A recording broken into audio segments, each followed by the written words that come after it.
یہ میرے پاس کتاب ہے قرب الاسناد، تشیع کی بڑی معتبر ترین کتاب ہے۔ آپ کے جو امیر المومنین خلیفہ مسلمین کا امام ہے، اس کی تقویٰ کی حالت ہے کہ علی رضی اللہ عنہ جب بھی کوئی لونڈی خریدنا چاہتے، کوئی لڑکی خریدنا چاہتے، آپ کو بڑا پیار ہے یزید سے اور معاویہ صاحب سے۔ آپ کے اپنے خلیفے کے متعلق میں بتاؤں، اس کی دونوں پنڈلیاں اس سے کپڑے کھلوا دیتے، اتروا دیتے، فینظر الیہا، تو اس کی شرمگاہ کی طرف دیکھتے۔ پیر کی طرف امیر المومنین علیہ السلام نے دیکھا، آپ نے غلط ترجمہ کی، فراڈ کیا کہ اس کی شرمگاہ کی طرف دیکھتے۔ شرم نہیں آتی تجھے؟ سب کے سامنے میں ادھر بیٹھا ہوں، تم سمجھ رہے تھے کہ میں نہیں پکڑوں گا کہ شرمگاہ کی طرف دیکھتے تھے۔ رسول صلی اللہ علیہ وسلم نے معاویہ کی ماں ہندہ سے کیسے بیعت دیا تھا آپ کو پتا ہے؟ اب کبھی شیعوں کے ساتھ مناظرہ کا نام نہیں لگا یہ شیعہ۔ بات شروع کروں بھائی؟ جی عبدالقیوم صاحب بسم اللہ کیجیے گا۔ یہ میرے پاس کتاب ہے قرب الاسناد، تشیع کی بڑی معتبر ترین کتاب ہے، اور 3ری صدی کا یہ ہجری کا یہ عالم ہے الشیخ الجلیل ابن عباس عبداللہ بن جعفر الحمیری، ٹھیک ہے۔ اس نے اپنی کتاب کے اندر قرب الاسناد کے اندر سند کے ساتھ لکھا ہے، روایت نمبر 344 ہے، کہتے ہیں وَأَنْهُ عن ابی علوان عن جعفر عن ابیہ عن علی علیہ السلام انہ کان اذا اراد ان یتبع الجاریۃ یکشف عن ساقیها فینظر الیہا۔ اس میں ترجمہ اس کا یہ ہے کہ علی رضی اللہ عنہ جب بھی کوئی لونڈی خریدنا چاہتے، کوئی لڑکی خریدنا چاہتے، انہ کان اذا اراد ان یتبع الجاریہ، جب وہ کسی لڑکی کی بیع کرنا چاہتے، اس کو خریدنا چاہتے، یکشف عن ساقیہا، اس کی دونوں پنڈلیاں اس سے کپڑے کھلوا دیتے، اتروا دیتے، فینظر الیہا، انا للہ و انا الیہ راجعون، تو اس کی شرمگاہ کی طرف دیکھتے، فینظر الیہا، اس کی پنڈلیاں اس سے کپڑے ہٹوا کے اس کو جو ہے وہ دیکھتے۔ یہ کتاب ہے، بے فہمی کی ہستی ہے تشیع کی، انا للہ و انا الیہ راجعون۔ پھر انہوں نے کہا کہ امیر المومنین علیہ السلام جب کنیز خریدتے تھے تو وہ کیا کرتے تھے؟ حدیث نمبر 344 ہے یہ کشف قرب الاسناد میں، بلے انہ علیہ السلام اذا اراد ان یبتاع الجاریۃ یکشف عن ساقیہا فینظر الیہا۔ امیر المومنین علیہ السلام جب کوئی لونڈی خریدنا چاہتے تھے تو اس کے پیر، اس کے جو پنڈلی ہوتی ہیں اس کو مکشوف کرتے تھے، یعنی اس سے جو پردہ ہوتا تھا جو اٹھا دیتے اور اس کی طرف دیکھتے تھے کہ یہ صحت مند ہو، اس میں کوئی مرض نہ ہو، کوئی خرابی نہ ہو۔ نے ترجمہ یہ کیا کہ اس کی شرمگاہ کی طرف دیکھتے تھے نا، آپ نے تو خیانت کی اس میں۔ آپ نے ترجمہ یہ کیا پنڈلیوں سے پردہ ہٹاتے تھے اور اس کی شرمگاہ کی طرف دیکھتے تھے۔ یہ آپ کے نص الفاظ ہے، یہ حدیث میں نہیں کہ اس کی شرمگاہ کی طرف دیکھ، اس کے پیر کی طرف دیکھتے تھے۔ بھائی اس زمانے میں بازار سے غلام خریدے جاتے تھے اور بعض لوگ سلیو گرلز بھی خریدتے تھے نا، اس میں بوڑھیاں بھی ہوتے تھے، جوان عورتیں بھی ہوتی تھی۔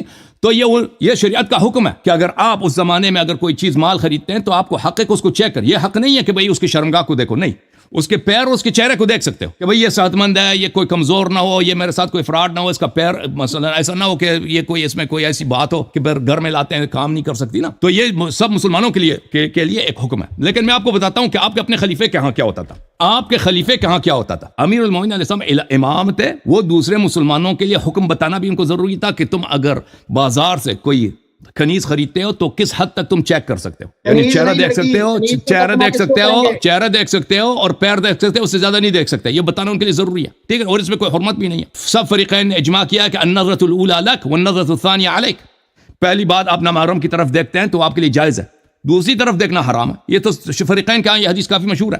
لیکن میں آپ کو اپنے خلیفے کی بات بتاتا ہوں، یہ تفسیر یحییٰ بن سلام ہے۔ اوے ادھر دیکھو مولوی عبدالقیوم صاحب، ادھر دیکھیں نا، ادھر دیکھیں، یہ دیکھیں، یہ تفسیر ہے، جلد نمبر اول ہے، تفسیر سورہ نحل ہے۔ یہ کتاب چھپی ہے دارالکتب العلمیہ میں سنہ 2004 میں۔ آپ ملاحظہ کریں، یہاں پر روایت یہ ہے، انس بن مالک کہتے ہیں کن جواری عمر یخدمنا، ہم عمر کے گھر جاتے تھے، عمر کے ہاں اس کے کنیزیں تھیں، وہ ہماری خدمت کرتی تھیں، ہمارے لیے کانا وغیرہ جو کاشفات الرؤوس، عمر کے گھر، ان کے گھر جو لونڈیاں تھیں اس کے سر پہ پردہ نہیں ہوتی تھی۔ تضطرب ثدیہن بادیۃ خدامہن، ان کے جو چاہتی تھے نا پستان ان کی جمپنگ کر رہی ہوتی تھی، بادیتن، پستان ان کے سب کھلے ہوئے تھے، پردہ نہیں تھا پستان کے حد تک۔ یہ آپ کے خلیفے کے گھر میں آپ کے جو امیر المومنین خلیفہ مسلمین کا امام ہے، اس کی تقویٰ کی حالت ہے۔ مہمان آتے ہیں، مہمان کے سامنے ان کی لونڈیوں کا پردہ نہیں ہے، پردہ کہاں تک نہیں کہ یہ ان کا پستان ان کا کھلا ہوتا تھا۔ یہ آپ وہ خلیفہ جس کو آپ اپنا امام مانتے ہو،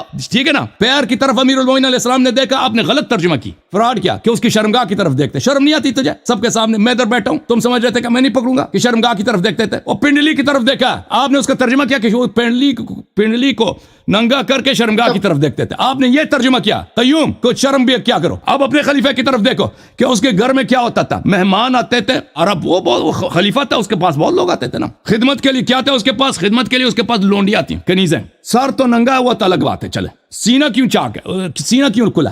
بادیتن وہ سامنے سب کے سامنے خدمت کر رہی ہیں, اور کے وہ تضطرب, ان کے سینہ جو ہے, ان کی پستانیں اس طرح جمپنگ کر رہی ہوتی ہیں, وہ بھاگ رہی ہیں کوئی کھانا وغیرہ لانے کے لیے, اور وہ سب کھلا. یہ تمہاری اپنی حالت ہے. اچھا, اور میں مزید آپ کی خدمت میں عرض کروں کہ آپ کو بڑا پیار ہے یزید سے اور معاویہ صاحب سے. آپ کے اپنے خلیفے کے متعلق میں بتاؤں کہ فتح مکہ کے وقت رسول اللہ, آپ کو رسول صلی اللہ علیہ وسلم سے پتہ نہیں عقیدہ ہے یا نہیں. رسول صلی اللہ علیہ وسلم نے معاویہ کی ماں ہندہ سے کیسے بیعت لیا تھا, آپ کو پتہ ہے؟ یہ کتاب ہے, کتاب الدر المنثور فی طبقات الرباب ربات الخدور. اس کتاب یہ مکتبت ابن قتیبہ میں چھپا ہے. یہاں پر ہند بنت عتبہ صفحہ نمبر 537 ہے.